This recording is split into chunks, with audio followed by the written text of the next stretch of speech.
Sejam bem-vindos. Quer dizer então que você não está gostando do teu psicólogo?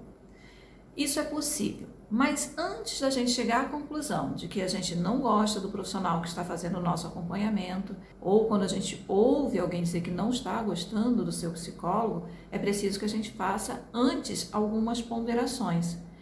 Essas ponderações são várias, mas eu vou trazer aqui 4 delas. Primeiro é o próprio profissional, o psicólogo em si. Depois, a expectativa do paciente em relação ao acompanhamento, a competência técnica dos psicólogos e, por fim, o próprio paciente. Vamos lá então? O psicólogo em si.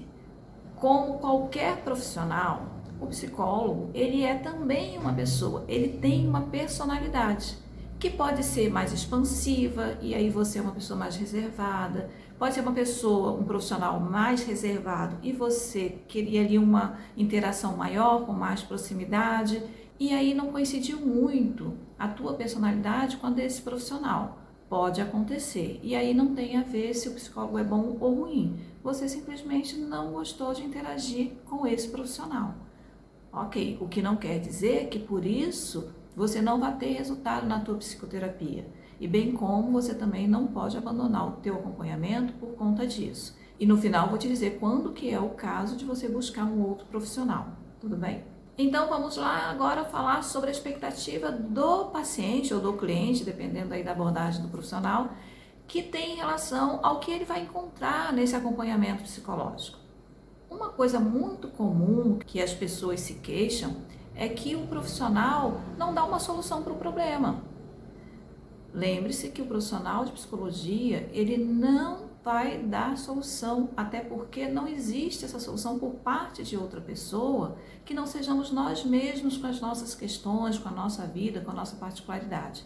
Então, ele não vai dar solução para o problema, a gente não busca um profissional para buscar soluções.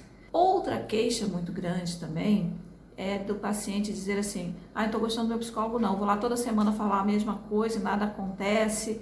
E aí, olha que interessante, se ele for um bom profissional, ele está ali deixando você falar do mesmo assunto toda semana, só que ele sabe, ele está observando, ele está ouvindo que você não está levando aquela questão de uma mesma forma. Hoje você leva a questão de um jeito, semana que vem você faz um remendo, na outra semana você conta ela do avesso, você vira de cabeça para baixo esse problema ou essa situação e ele, se for um bom profissional, ele está ali acompanhando atentamente o quanto você ainda considera aquele ponto importante de ser falado, de ser tratado, bem como ele vai ali fazer as devidas intervenções conforme você traz aquele conteúdo daquele dia. Quer ver outra coisa interessante? Ele pode ainda estar esperando o teu momento de passar para um outro assunto ou de forma mais aprofundada aquela questão, porque ele percebeu que você talvez ainda não esteja preparada. Outra queixa é, o meu psicólogo não fala nada, ele só fica calado. Olha, o setting terapêutico, ele é o espaço de fala do paciente. Então você tem ali 40, 45 minutos para falar. Se o terapeuta ficar falando mais do que você, por sinal nós vamos entrar nessa questão, lembra que lá no final eu falei que não dá pra gente falar das coisas separadamente, mas vamos aqui antecipar. Se o terapeuta ficar te interrompendo toda hora, ou se ele fala mais que você, aí a coisa fica meio delicada mesmo. Então realmente o psicólogo ele não vai falar muito. O que deve ser levado em consideração é, eu falo bastante, mas quando o meu terapeuta vai falar pouco, depois de um bom tempo, eu me senti ouvida porque o que ele vai falar é pontual, é sobre algo que eu falei, é sobre algo que faz sentido eu pensar sobre aquilo. Então é isso que tem que ser levado em consideração. E agora o próprio paciente, né? O que tem nele que pode estar levando a achar que o profissional não é bom. Primeiro deles, a gente pode falar sobre se esse paciente já fez ou não fez psicoterapia.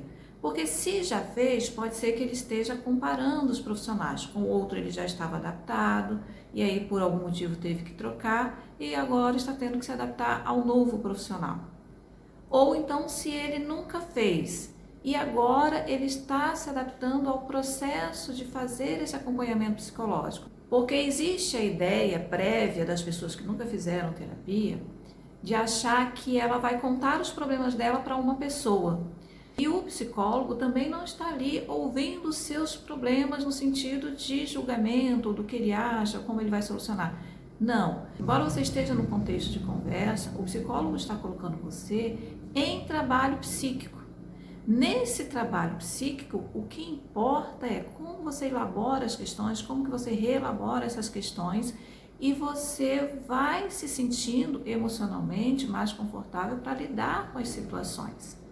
Então, se for esse o caso de estar ali desconfortável porque está contando os problemas, coisas muito pessoais, fique despreocupado, porque ali é o espaço de sigilo, ali é o espaço de você ser você. Outro aspecto que envolve o paciente é se ele foi por vontade própria, eu quero buscar uma ajuda psicológica. Ou se ele foi porque os parentes acharam que ele deveria procurar um psicólogo, porque o médico indicou um psicólogo, e ele está ali porque está cumprindo algo que outra pessoa decidiu e não ele. Então, isso interfere muito nessa relação.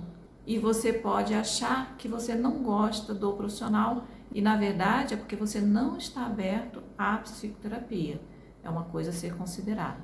Ainda sobre o profissional, a gente deve considerar a abordagem.